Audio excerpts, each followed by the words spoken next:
Hello, and welcome to our first statewide organizational change management conference, Enabling State Change 2024. My name is Eli Reese, and I'm an organizational change manager with the Central IT Office of the University of Washington. Really excited to be here and help moderate today. Before we get started, a little bit of direction. So the chat functionality will be on and off throughout the presentation. Please put your questions into the Q&A. If you put it into the chat, there's a chance we might not see the question as it'll kind of get lost with some of the other messaging that happens there. We don't want to miss out on any of your questions, so please use that Q&A function. And I'm really excited to welcome Kelly Walk to our conference today. I'm very excited about her topic. I've been hearing about her approach to change management and just really keen on hearing her take on this methodology. So Kelly, welcome. Thank you. Thanks so much, Eli. I'm happy to be here. I've been looking forward to this conference. I've heard a lot of great things about it. I've attended some of the sessions in the past, and I've learned quite a bit from other presenters. So I'm hopeful that the bit that I have kind of put together and some of my learning along the change management journey will be helpful to those of you who are attending today as well, and those of you who will be watching this recording in the future. So this presentation is about a specific approach to change management, something I like to think about in terms of a grassroots approach. This is when you're considering change management. I know a lot of times for those of you who are practitioners, we think about change management from a very planful sort of back end of a change initiative perspective, meaning you will have practitioners in change management really at the very early stages of an upcoming change, thinking and planning and preparing so that individuals going through that change can be well supported. But what I'd found is that where I work, which is Western State Hospital, part of DSHS, the kinds of changes that we were encountering and the rate of change that we had experienced necessitated something that we could really empower the individuals being impacted to do some of that change management work on their own as well. And so that's where this version of change management, this model of change management came from. And again, it's a grassroots approach to really help empower individuals to navigate change successfully. Next slide, please. So you may be familiar with this quote. I love this quote because it speaks to the power of the human mind. It speaks to the power that we unlock from within ourselves in terms of the ability to change. And this is George Bernard Shaw saying, "Those who cannot change their minds cannot change anything." And for those of you working in change management, this will be very obvious to you that quite often before we can implement needed steps to change, we really have to get our mind in a certain mindset, if you will. And this quote, or this maxim, if you will, that I've shared here, this is something that I have seen true at all the organizations that I have worked within. And I've also seen it true in my personal life, and I'm curious if you have as well. If you want to make any particular change, like many of us, the beginning of a new year or like springtime, we're thinking we want to get a little healthier. We're thinking that we want to get into better shape. And the only way we can do that is to start with like our thoughts around that. We can't implement new behaviors until we kind of make decisions and figure out the why of, that initiative to put in the work to get into better shape or to get healthier. So really all these things kind of start with our mindset before we can actually implement a particular behavioral change. And as we're thinking about that, I would like you to take just a moment and pause and think about the most effective people that you know. So those individuals that have the ability to get things done, that have the ability to make plans and achieve them, to find success. Those people who you have seen make a true impact on others and also on the organizations for which they work. So take just a few moments and think of a few people like that you know. And then I want you to kind of look for commonalities among those people. What are some of the characteristics and traits and behaviors that you see within those individuals who are really the movers and the shakers, who can accomplish things that look incredibly challenging to many of us? What you will likely find as you consider those individuals is that most of them have a keen ability to scan the environment, examine situations, and determine how they need to shift and adapt both their thinking and their behaviors so that they can be successful in reaching their goals in a particular circumstance or in a particular context. So essentially, we're talking about people who are taking in information and then learning how to adapt, right? You can think about this in terms of evolution. So the species that have thrived tend to be those that over time have made these adaptations to their environments. And it's the same thing with each one of us in our personal lives and our professional lives. And we can find many examples of people who have done this, who have made real impactful change in the periods of time which they lived, in their context, in their communities, because of their ability to scan that environment and their ability to make changes in their own ways of interacting with their communities so they could affect the important changes that they wanted to see. So I'd like us to watch just a quick clip of one really impactful leader that you will probably all recognize, and we'll just have a quick review of this individual's impact on the world.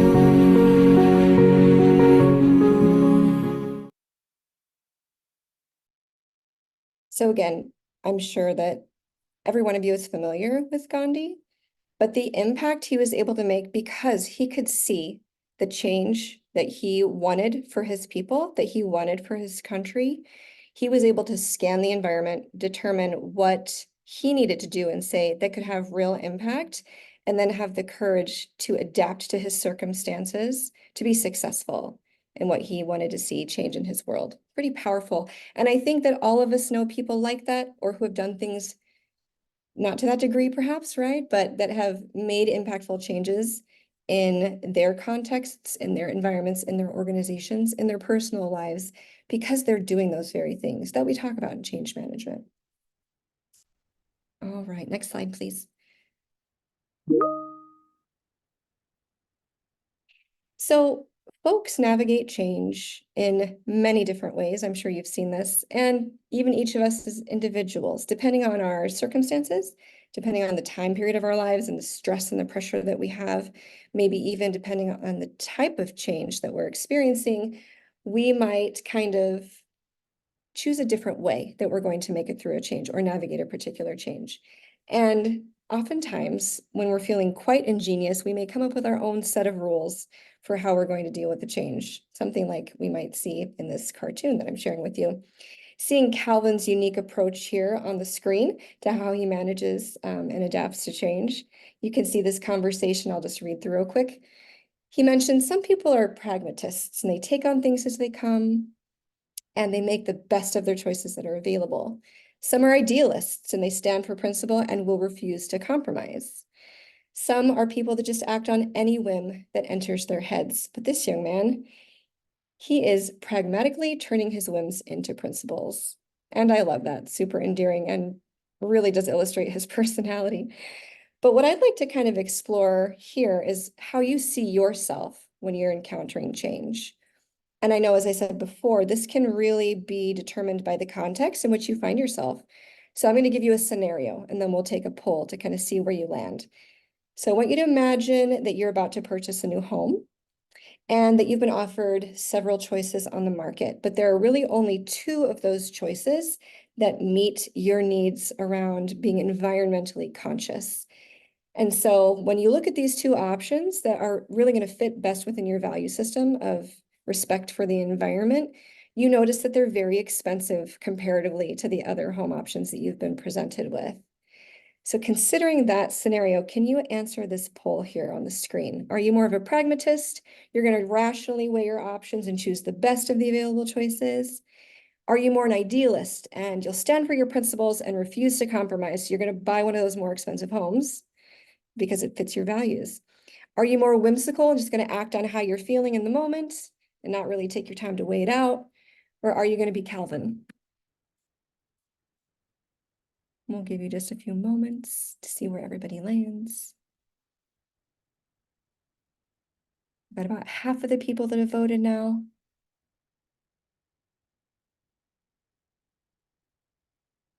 Interesting, very interesting. This is not a bell curve situation. Definitely an abnormal distribution, but still beautiful. I'll give you another 10 seconds or so, and then we'll call the numbers, see where we landed.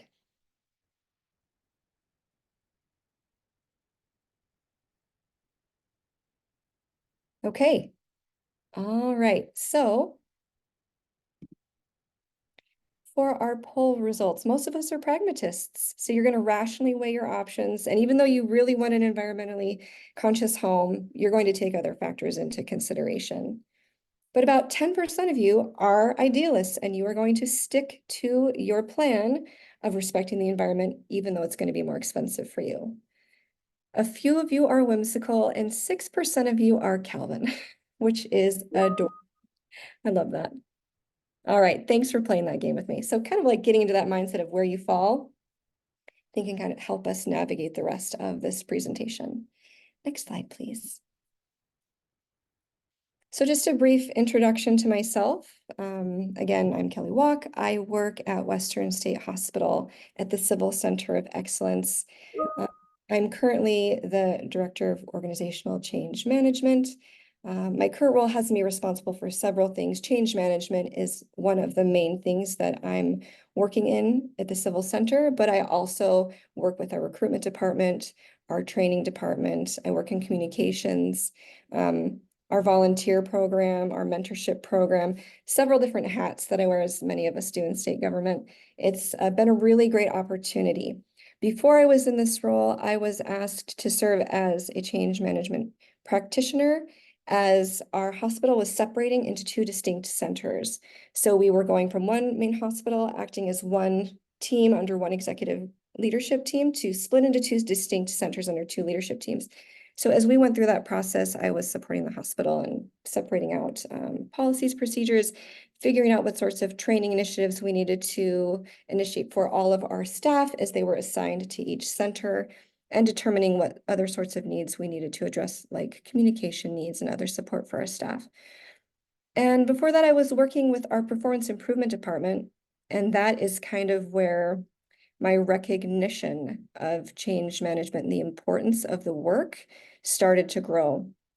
I also learned in performance improvement, for those of you who are very savvy in that field, that respect for people was fundamental to change management, which again is one of the reasons that I went back to trying to create a framework that individuals could apply for themselves that would empower them to deal with change more expertly, with more success and less stress.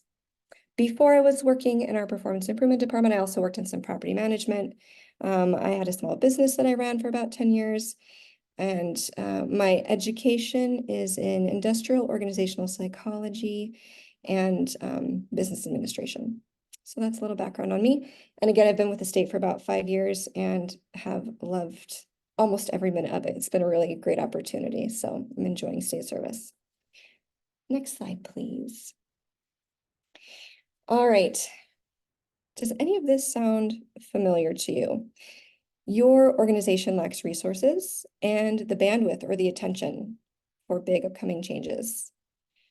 The change management framework tools that you're using are not well understood by your leadership team. They don't maybe understand the framework, the model, any of the tools that you've used, maybe like within surveys that you might have applied, or other sorts of frameworks that you've described and explained to them. Have you noticed that staff at your organization don't understand how change management affects their work, and they don't really see how they can connect their involvement in change management to a better work experience. Or have you noticed that change management resources or any other resources that you'd like to use are just too cumbersome for your organization? That in principle, they sound great, but in application, it's really challenging. These are some of the experiences that I had as a change management practitioner at Western State. And part of that, went back to the resource constraints that we had, which prevented us from widely disseminating the training that our staff needed. It prevented us from using different types of tools that we would want to use to assess where our staff were with particular changes. It just kind of hampered what we were able to do to help raise our staff's awareness around important organizational change. So for me and for the performance improvement team at Western State, especially on the civil side, we just noticed how challenging it was. And we wanted to be able to navigate that a little better. We also knew that this is not something unique to our hospital. We know this happens to plenty of organizations throughout the world. And sometimes companies will experience a challenge or a change in their market that they are not able to nimbly adapt to. And when that happens, they can sometimes even be forced out of the industry, even though they were maybe the industry leader for some time. And we've seen this over and over with several different companies in innumerable industries. So I wanted to share just a quick 2-minute video about one company that is a household name. If you grew up in the 80s, 90s, early 2000s, if you grew up in these time periods, you will know exactly who this is. And it would never have entered your mind when this company was open that they would close, because they were so successful and they were a household name, but their market changed and they struggled to adapt. So let's watch that video now and kind of see what happens when we're not able to understand the context, the nuances of our environments and how that's changing. And when we don't adapt, what can happen to us? October 1985 was the beginning of the Blockbuster era, when the chain's first store opened in Dallas, Texas. Millions of Americans used to stop by their neighborhood Blockbuster to rent video cassettes, DVDs, and Blu-rays, each priced much lower than a movie ticket. The chain continued to grow until 2004, when it boasted over 9,000 stores. To understand this month's turn of events, let's think back to the 1890s, when buggy whip manufacturers were in their heyday. Sure, there was talk of the horseless motor carriage, but none of the companies wanted to invest in the fledgling automobile industry. They just didn't see it as a threat. In the same way, Blockbuster turned down the opportunity to acquire a new company called Netflix in the year 2000. Why spend $50 million on a fad that might never pan out, right? Now back to 2014, when existing company-owned stores are clearing out their videos at drastically reduced prices. I was able to buy all these for the cost of a couple of movie tickets. Want to hear something ironic? Blockbuster rented out its last film this past November in Hawaii. It was called This Is the End. Although all company-owned stores are closing, 50 Blockbuster franchise locations are expected to remain open, at least for now. And Blockbuster On Demand will continue. It's kind of like Netflix, but without the reputation. This is Steve Eastman reporting. Discover more stories like this one on our website. Yeah, so I'm thinking most of you are probably familiar with that story of Blockbuster, but that critical moment when they had an opportunity to scan the environment and see what is it that we can do now to stay viable in this industry. I mean, it was a miscalculation for sure. And Netflix, as we know, is also changed. But, they've adapted again to the industry's environment and to the different variables that have adjusted as technology has changed. And they have shifted, and so far, so good for them. But this is just a kind of example that we see over and over again. And it's something that I wanted, as I was examining how we could meet our staff's needs at the hospital, I wanted to give them another tool by which they could become a little more self-sufficient with change management due to the constraints of the resources that we had. Thank you. Next slide. So today's presentation has 3 distinct parts. The first part is really about my experience, as I am ProSci certified. I'm a change management practitioner with that license. I understand ADKAR, and I understand how that model applies to change management where I am, where at previous places that I've worked as well. But I also understand how in my environment, there were some limitations I was dealing with. So we'll talk a little bit about ADKAR first. We'll talk about the new model that we've created at Western State called ADAPT, and what that looks like for our staff. And finally, I'm going to illustrate how we've implemented the ADAPT model at Western State Hospital, specifically at the civil centers side, how we have rolled that out for our staff and ways that they are able to access it and use it. Next slide, please. So ADKAR.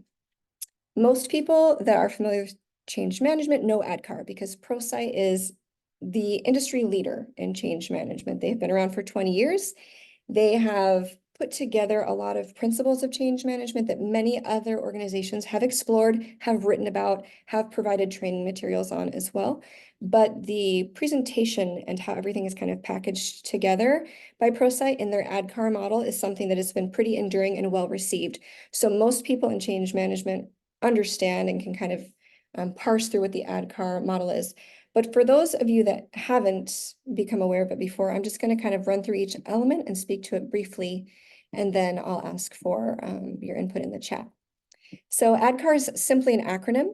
The first A stands for awareness of the need for the change. And this is really not necessarily about all of the details of the change. It's more about, do people understand why it's necessary? Do people understand why it's important? So this is really going to awareness of why. You're answering the why here for people.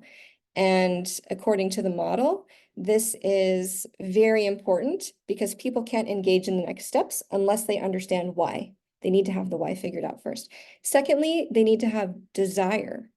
And the desire is about supporting that change, joining in and participating. Once they have desire, then they're able to gain knowledge. And this knowledge piece is how are they going to participate in the change? So a lot of the how do I navigate implementing this new way of my work or implementing a new process is answered in this knowledge piece. And sometimes that looks like training, sometimes that looks like a manual, sometimes that looks like conversations or information given at a town hall meeting or an email. There's lots of different ways to get the knowledge. The fourth step in ADKAR is ability. And here we're looking for people to show that they understand these new skills and behaviors that they're being asked to implement with the change initiative that's been rolling out. And lastly, the R in ADKAR, which is very important, is often overlooked, is the reinforcement piece. And that means after we've implemented a change, we want to make sure that people are rewarded for sustaining it, because people can easily fall back into old ways of doing things, which then frustrates the whole change initiative. So reinforcement is absolutely key. So this is the ADKAR model, and we're going to open the chat now, and I'm just interested in learning from you. From those of you who have recently supported a change initiative in your organization, which ADKAR element was the most challenging for your organization? And why did it feel so challenging? Oh, I see. Okay. Yes, Anita. Nice to see you, by the way. Desire, 100%. I can relate to that. And Angie, yep, I see lots of people looking at desire as the most challenging piece. Going back to the fear of change. Absolutely. Desire, reinforcement. I see knowledge, awareness. There was no reinforcement, 100%. That does happen quite a bit. Yeah, this is great. I see a lot of the elements actually. And, you know, heavily on the desire piece and reinforcement with some awareness sprinkled in, if you will. And that is actually what I have seen too. It is incredibly challenging when you think about desire because each person is so unique, is so specific, is so individual, right? And so oftentimes the person who can really be the most impactful in terms of desire is a direct supervisor or peer, because they're going to know that individual the best. They're going to understand their personality, right? So from a change management practitioner standpoint, it can be a little challenging because you are distant enough that, like, for example, at Western State Hospital with over 2,000 staff, there's no way I as a practitioner can know everybody's particular interests or values or reasons why they might want to engage with the change. So addressing desire really has to be done at a different level. Yeah, thank you for sharing that in the chat. That's really helpful. And I can relate to all of your answers. Next slide, please. Okay, so many of you are familiar with the ADKAR model, and we've just kind of briefly gone over it. But sometimes you might have noticed that some of it has maybe not been well received. So as you've been a change management practitioner and as you have rolled out the ADKAR model, you might have used different types of tools. You might have used different types of methods of communicating, of training, of raising awareness. And I'm just curious, one more time in the chat, if you can share with me, what about this particular ADKAR model, when you've used it, has worked? What about it has worked well for you as a practitioner? Go ahead and place your answers in the chat. So we heard what element of ADKAR was most challenging. Now, what has worked for you? It's easily digestible. Thank you, Robin.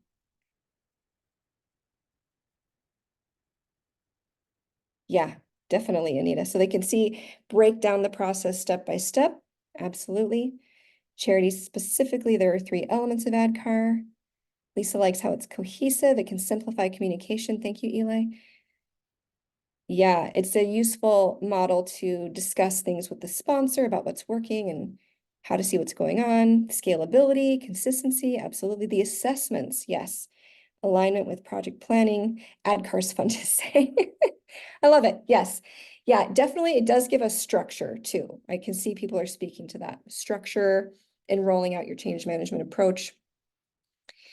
Oh yeah, this is a good one, Shannon. When going from knowledge to ability, responses from the team start to come out and getting those concerns and questions up on the wall. Yeah, that's great to acknowledge and validate those. That's a wonderful point. Thank you. Yeah, I agree. Those are all really useful answers. And I think too, like from my perspective, having used ADKAR several times, there are a lot of benefits and it's been a valuable tool for me, I'll say. Next slide, please. So as I was using ADKAR, what I noticed that I really appreciated was there is quite a bit of empirical support for this model.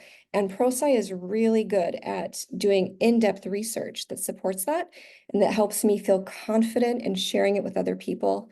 Their elements of awareness, desire, knowledge, ability, and reinforcement are clearly defined in their model, which makes it easier to describe and explain to others, which I really appreciated. And also, if you are a change management practitioner that is licensed through ProSci, you have tons of resources available, lots of support, lots of training, tools you can use. It's a really robust system that they've created. So there are a lot of things that I appreciate about ADKAR for sure. Now, in my context, in my environment with my limited license where I work, there were some challenges that I had, as you can see on the screen. The tools and trainings and resources that were provided for me were restricted because I am not a the trainer and I didn't have enough resources to have more trainers on site. So our pool of trainers was very restricted. I also found that because we couldn't use as many resources as we would have liked to, the amount of awareness of our staff of coming changes was also limited. So that was another challenge that we were constantly navigating because of course we're trying to respect the limits of the license that we had. And then something else I noticed, and I don't know if this is true at your agencies or administrations, but at the hospital, due to the nature of our work and our interactions from time to time with the legislature and court decisions, we are often firefighting. Like we are consistently dealing with an urgent issue that has to be addressed right now, meaning I didn't have months ahead of time to plan for it from a change management perspective. So I didn't have a lot of time to do analyses, which I love about ADKAR and ProSci. There's a lot of opportunity with their tools to do that front end work. but the rate of change and the quick onset of our changes at the hospital made it really challenging to do that pre-work that would have been helpful. And then lastly, there was a limited ability to make the way the ADCAR works transparent to our staff. And again, that goes back to our resource constraints because we just have limited funds for the types of licenses that we had. So for us at the hospital, we definitely encouraged challenges using it. And I was working on problem solving how we could give a more robust change management support to our team with the limited resources that we had. So next slide, please. That And is, Sadly, we're at 30 minutes. thank you. Appreciate that, Eli. That is where we come to the solution. So this is the ADAPT model that I wanted to share with you today. This is a model that it was inspired by my understanding of change management, which I had gained through process certification and studying change management frameworks from other organizations as well. But I wanted to have a step-by-step approach that our staff could use, they could translate for themselves, that they would be able to apply with or without training from me, with or without training from a change management practitioner, with or without structured change management support for a specific change, because I just know within our context, we're not always going to have CM support for every big change. It's just kind of a fact of life. And I also knew from our previous staff surveys that a theme we had was that our staff wanted to see more robust support around change management. And with limited funds, we had to be creative about how that was going to work. So that is how ADAPT was born. And again, I wanted to create something that was easily memorable for folks, that would stick in their minds. And so what do we do when we're changing? We adapt. So this model is ADAPT. And each piece of it speaks to an element that we need to see for us to be successful as we implement change. It's also written in language that any staff, from someone on the floor serving a meal to a patient, or cleaning the floors, or working in an office, anybody can understand, from a floor staff all the way up to executive leadership. So the goal is to make this something very translatable. Most importantly, it's not just conceptual. We don't just have ideas in each of these elements, we have behaviors. These are behaviorally based elements, which is important because if you have a behavior that you're expecting along each step, this is something people can observe. This is something people can watch for in themselves. And that is the point behind ADAPT. We wanted to make it really easy for individuals to see, where am I in this change? How am I navigating it? What place am I at? And what am I missing? And now we're going to go through each of these steps one by one. Okay. So if you look on the right side of the screen, you will see all of the elements of ADAPT. I'm going to walk you through what each one means. The first A stands for acknowledge. So again, behaviorally based. Acknowledging means I have to do something. I have to show up. I have to digest information, right? So acknowledging the change information. So this goes back to a why. Why am I doing this? Why is it important? But not only why, but what other things do I know about it? Do I know when it's happening? Do I know where it's happening? Do I know who it's affecting? So we're trying to see if the individual has the necessary information to actually engage with it and to say, oh, I know what this is, acknowledging that it's coming. That's the very first step and is critical. Once they've acknowledged, this is where we bring in the respect for people principle from performance improvement. And that is the decision. We acknowledge that each person gets to decide if they want to engage with the change. This is nothing that will be, shoved down their throat. This is nothing they'll be forced to do. We're acknowledging their autonomy. We're acknowledging their intelligence. We're giving them the space to say, we see you, we recognize you, that you're getting to choose if you're going to engage with this change. So we ask people, as they decide if they're going to choose, to consider if they'll decide how their personal values align with the organization's values, or how their personal values align with that particular change. So this is a little bit of internal analysis people have to go through. They have to determine, how does this change fill any of my wants or needs? How does it align with me and what I care about? And again, this is a critical piece because oftentimes And this happened during COVID. I'm sure you saw. There were some folks that we had some state policies put in place that not everybody could abide by during the pandemic. And so people made really big decisions about their careers during that time because their value systems did not align with the change that they were being asked to engage with. And so decisions were made. But again, that's because we go back to that personal autonomy piece. We are respecting the individual and what it is they're comfortable with and what it is they want to do. But we encourage them at this point to look at their personal values and see if they can find alignment with the org values.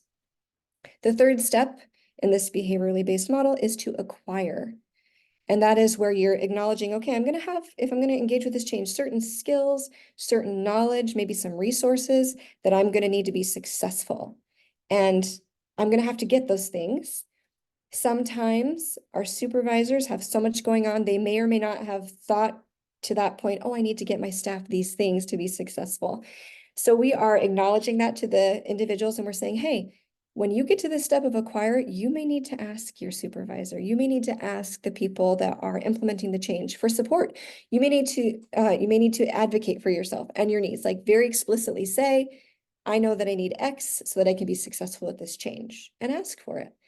Because very often people are overwhelmed during a big change implementation. And so sometimes things get overlooked. So we're trying to empower the individual to ask for things that they know that they need. The fourth step is really important. And this applies to anything new you learn, which is just practice. And this is where we say, okay, we know that now maybe you have the skills, maybe you have the knowledge that you needed, but you're not going to be perfect at a big change right away. It's going to take time, and that's okay. So we acknowledge that. We don't expect perfection right away. And we encourage practice for ourselves to get better and better as we're implementing a new change. And then lastly, we are asking people to feel comfortable with tracking their own performance. Because as we reviewed just a few moments ago, we don't always have reinforcement put in place. This is not something that we always do well in big organizations because we are constantly implementing new changes and we sometimes kind of lose track of how we're reinforcing ones we put in place a year ago, right? So when that happens, things fall off of people's radar, and then whatever's new is the thing that gets all the attention. So to help people be successful and stay successful in a change, we encourage them to track their performance. And we do have some recommendations and some tools for that as well. And of course, very important that many of us forget, celebrate your success. That is key, because as you celebrate your success, you are reinforcing those behaviors that you want to continue in the change. So that is ADAPT broken down. I hope if people have questions about it, they will be putting those in the Q&A so I can answer. Okay, Missy Yates. So the ADAPT method puts the ownership of the process in the hands of the individual. So that's a great question. I would say that it empowers them to handle it on their own whenever there's not structured CM support from the org. Because there will be times, at least for us at Western State Hospital at the Civil Center, we will have changes that we do have structured change management support for, and we will offer that to staff. But not every change will have that. I just know that from experience. And so, yes, so the ADAPT model, the purpose of it is to make it so easy to understand and to offer not only the framework, but also a few tools so people can assess where they are and get the resources that they need to be more successful. Hopefully that answers your question, Missy. If it doesn't, please ask me another one. Okay. Let's go to the next slide, please. Thank you. So there's another element, if you're familiar with ProSci, another model that is sort of runs in parallel to the ADCAR model. And that model is called Clark. And this is a really awesome model too that I had seen and had used in previous projects. And essentially the Clark model just breaks down for you, these are the different roles that we need our managers to play for their staff. We need them to communicate, liaison, we need them to advocate. We need to help them manage resistance for their staff and to coach their staff to be more successful. And again, this is something very impactful and I find it very useful.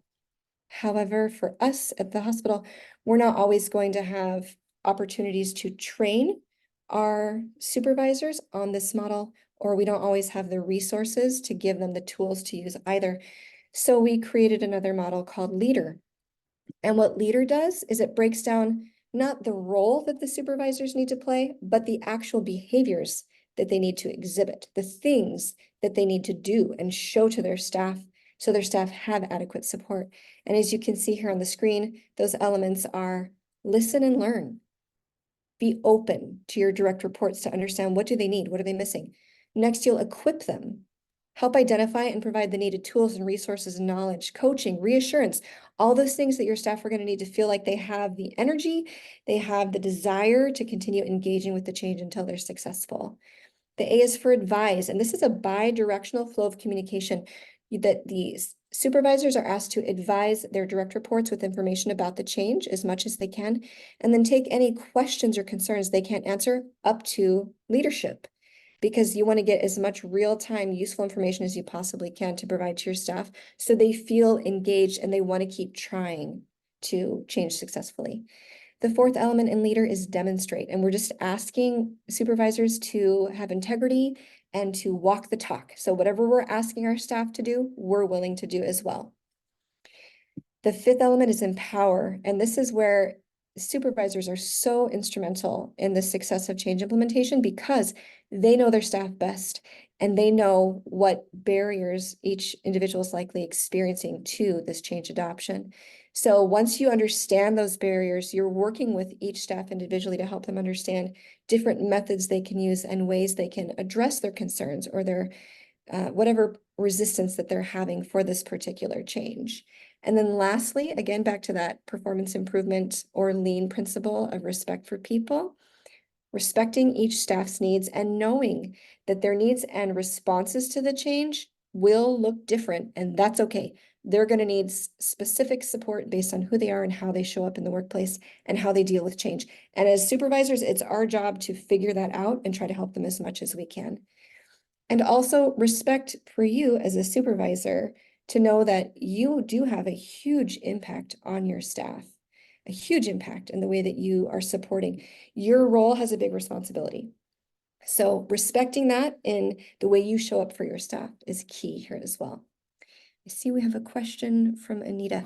When empowering staff in the hospital, are you pointing folks to policy and procedure initially, or do you find it more about the culture of the team and knowing the person? Great question, Anita. When this comes to a specific change that's rolling out, it usually isn't about policy and procedure.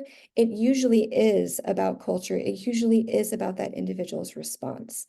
Again, it does depend on the specific change, but honestly, in my experience at the hospital, it hasn't really been procedurally driven. It really has been more, how does that person understand what's being asked of them? What are the missing pieces for them where their desire is lacking, or they're just not sure how they're going to acquire the different elements that they need to be successful. So it really is much more about culture and the individuals and the relationship between the supervisor and the staff. And sometimes you might find on a team, no, thanks for the question, you might find on a team that the supervisor staff relationship is maybe challenging, and you might find that sometimes you need a peer-to-peer engagement to have more success in a change adoption too. And Kelly, we're at 344. Thank you. Thanks, Eli. Okay, another question, like the ADAPT model regarding decide, would, if it appears that an agency doesn't allow for the decision point and or if it's an executive order with outlined changes and requirements, how does your team navigate through that? Great question. So the answer is this: even if it's an executive order, even if, it appears that there is no decision point, there is a decision point. There's always a decision point. So the example I'm thinking about goes back to COVID when we had mandated vaccines. There was a decision point. Everybody got to decide if the mandated vaccine was in line with their personal values, and they were able to assess that. They were able to decide how they would engage with that requirement. Some people decided for themselves it did not align with their personal values. And yeah, thank you, John. And I appreciate that. Sometimes we don't have all the information. That's 100% true. It's imperfect, certainly. But sometimes you will find that even as you're giving that autonomy and that decision point, that it might feel like there's not a choice, but there really is a choice. And from my personal experience, I've had an opportunity to mentor a lot of people at the hospital, and we have conversations at times about difficult choices they have to make in the work environment. But I try to remember each person before they were a staff member at the hospital, they're an individual, right? With their own life, their own values, their own dreams. And I always try to respect that in any context. So while I support the organization in general and what they're trying to do when we're rolling out change initiatives, I always try to be person-centered and show them that their decision point matters. And you find that in any relationship as well, any type of relationship, the more room and space and autonomy you give to somebody to make their own choices, the more likely they are to critically evaluate and weigh all of the options rather than just bouncing and making a quick decision that's not really carefully considered. So I would say there's always a decision point. I hope that answers your question. And if it doesn't, please ask me again in another way, and I'll try to answer it better. Okay. All right, so for us in our performance improvement department, we took these two models, the ADAPT model and the leader model, and we started to see ways that we could implement them. And now we're going to talk a little bit about what that looks like. But right before that, I just want to ask you a question in this poll. So the question is, thinking about your environment, what does change management look like at work? And you'll see on the screen, we have 4 options. Does it look like a structured process with clearly defined steps and roles? Is it more an organic process adapting to specific needs of each project? Is it not even a formal process at all in your workplace? Or is it handled primarily by external consultants and specialists? Let's see where we land. This is always like watching a horse race, like the bar goes neck and neck across the screen. It's kind of fun. We got about half of people responded. Give it another maybe 15 seconds, see if we can get the rest of everybody.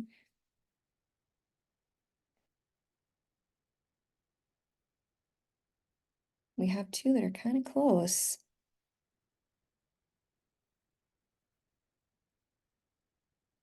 Okay.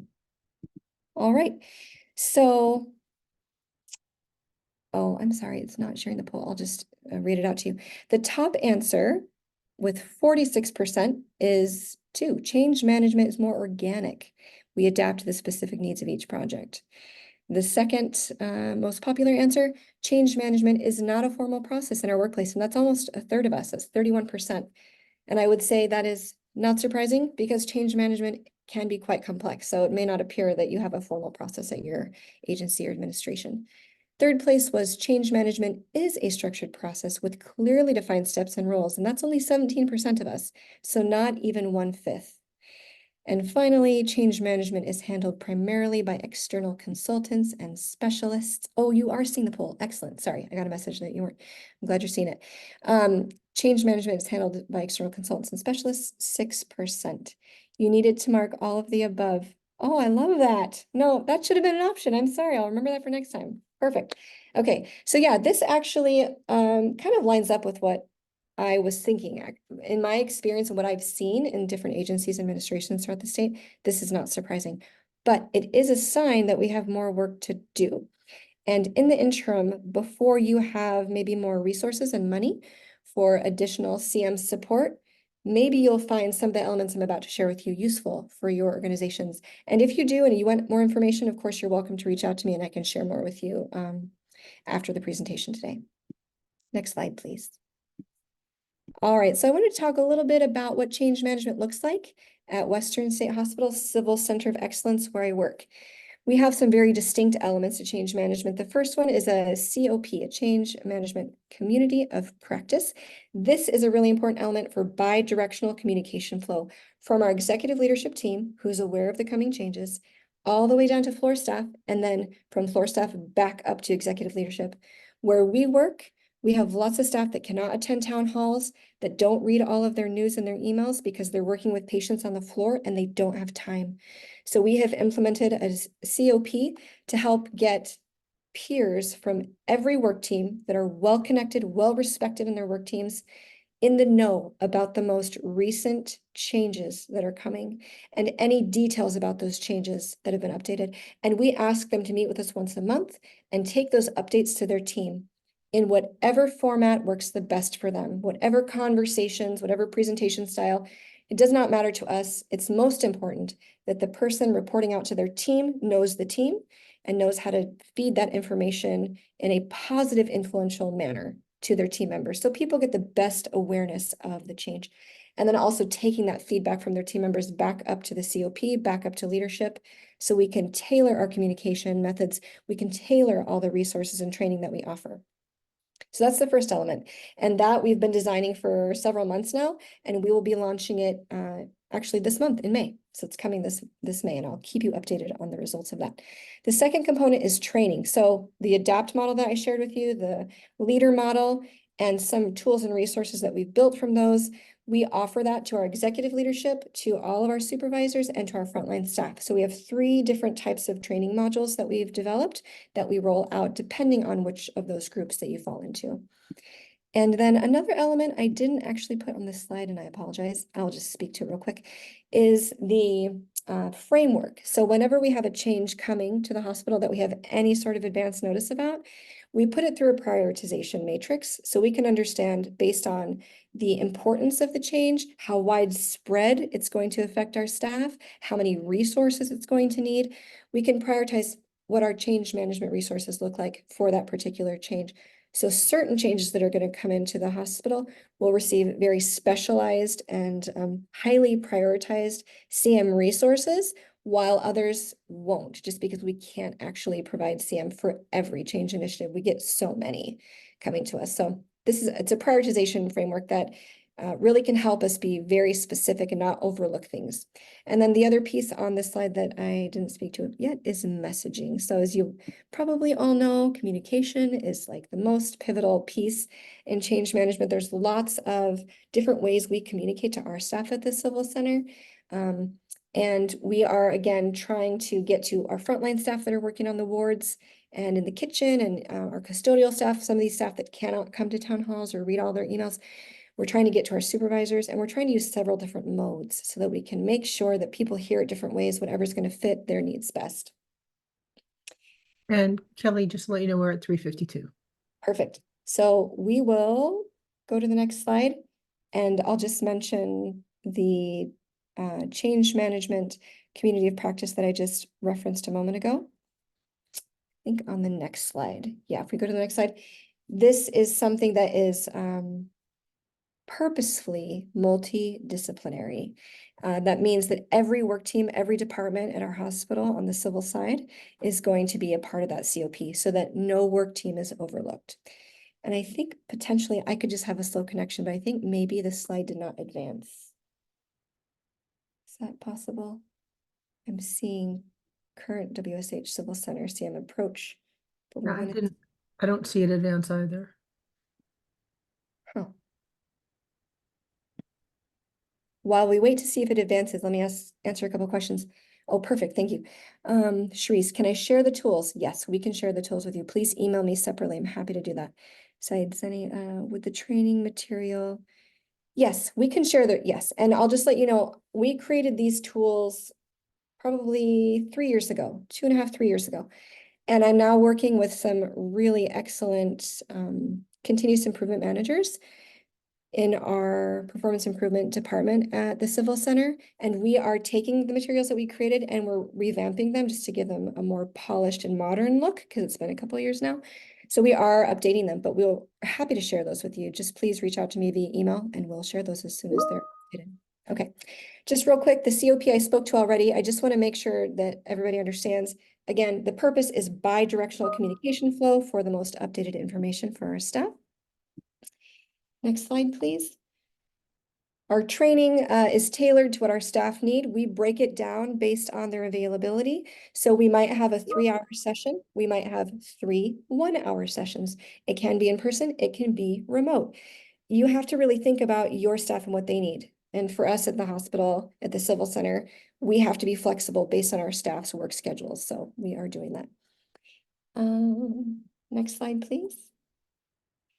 Messaging, we have a lot of different ways that we message at the Civil Center. Information about changes, we have our SharePoint, we have news that we update daily there. We have town halls every month. We do in-person meet and greets with our leadership team every quarter. We have suggestion boxes that are anonymous all over the hospital as well, to encourage people to give us their comments and questions if they're uncomfortable to do so without anonymity.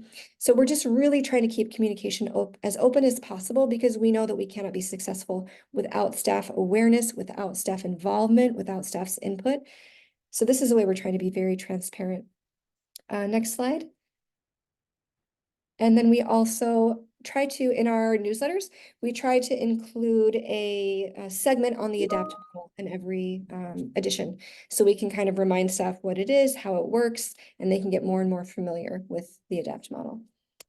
And next slide. We do have several tools. Next slide, please. I'm just kind of going through this quickly because I know we're out of time. We have some analyses that we can look at where people are in the ADAPT framework, kind of where they might be stuck. And then based on where we find people are stuck, and again, they can do this themselves with this tool, which is really cool. Then we give them the coaching tool. So say if you are deficient in your deciding step, what can your supervisor do to support you to kind of get through that? So this is something specifically made for managers so that they can help their staff. And again, if staff want to kind of navigate out on their own, that's something they can do. In the bottom right corner, I want to point out the Change Success Plan. This is something that we created to give managers something very specific they could use proactively with each individual team member or with their team on the whole. So you have a couple different options of ways to make sure you're getting tailored support to individuals for what they're going to need, which is pretty cool. And again, these tools we are polishing and making basically the next new additions to make them a little more user-friendly and easier to navigate. And we're happy to share as soon as those versions are ready. Sorry, CCE stands for Civil Center of Excellence at Western State Hospital. And you were wondering, how can we best encourage our sponsor coalition interest and championing the change? That's such a good question. This is the heart of change management. If you don't have strong sponsor messaging, if the staff of your organization don't believe that your sponsors have bought in and have very compelling whys for engagement, then you're kind of dead in the water with change, right? So if you are struggling with sponsor interest, you may have the wrong sponsors, to be quite honest. And that's an honest conversation you need to have with the sponsors, and maybe even the folks who've initiated this change before the sponsors were selected, right? Because you're absolutely correct that if you don't have that interest and championship for the change, things just kind of stall. And so that encouragement is really about having honest conversations, just like with the respect that we show individuals in their decision point to engage with the change, their decision to see how their values align with the org values. It's the same with the sponsors. How do their values align with the reasons for this change? We have to know that. They have to be clear on that. If they're not clear on that, if they can't engage with that, you probably need new sponsors. And that's just honest. Okay, I think I'm probably out of time. I think I have 2 minutes, but really the rest of the presentation was just that for our training, we have 3 different tiers. Kind of spoke to that a little before. If you are frontline staff, if you are a supervisor, if you're an executive, the training will look different. The content's a little bit different. The structure is certainly different based on time that you have available for training. So if you have more specific questions about that, you can email me. And just remember that the most important thing you can do for your staff is to show them that you respect that they're going to need to practice and practice and practice changes. Give them that grace for that, because we all need that when we're implementing change. All right, so Eli, I have 1 minute left. You have 1 minute. That's absolutely amazing. All the questions in the Q&A have been answered, so that's nice and wrapped up. And did you put in how people can reach you if Oh, I did not. Where can I put that? the chat? All right, let me grab. If chat is open. Thank you so much, everyone, for being here. It's been really great to, well, I haven't seen all of you, obviously, but I'm so glad you could attend. If you do have questions, if you do want more information, please reach out. I am happy to share with you. This has been a lot of really great work from our performance improvement team, and now some new members that have joined too. So we're happy to share anything that you think is helpful. Excellent. And my plug, if this conference has been igniting for you, if it's been, charging you up and giving you ideas and you want more community like this, please join our statewide OCM community of practice. So that's where a lot of this information kind of starts to percolate. It starts sharing. I know that Kelly joined up with some of the other practitioners and shared this theory early on. And so community is really, I think, one of the foundations that we can help do for each other. So that said, I hope everyone has a wonderful afternoon, and thank you very much.